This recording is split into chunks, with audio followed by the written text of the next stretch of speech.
TMP news channel के studio में खुशामदीद। चनियोट से हमारे नुमाइंदा मोहम्मद साकिब की रिपोर्ट के मुताबिक जिला चनियोट की सारी शुगर मिल्स ने किसानों का खून चूसना शुरू कर दिया।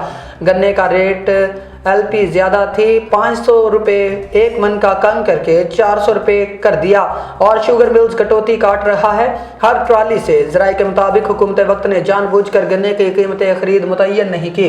पिछले साल गन्ने की कीमतें खरीद 400 फी मन रुपये और चीनी की कीमत 120 रुपये, जबकि अब चीनी की कीमत 220 को क्रॉस कर चुकी, जबकि गन्ने की कीमत पिछले साल जितनी। हुकूमत वक्त से कोई पूछने वाला नहीं, किसानों से इस तरह का रवैया क्यों किया जा रहा?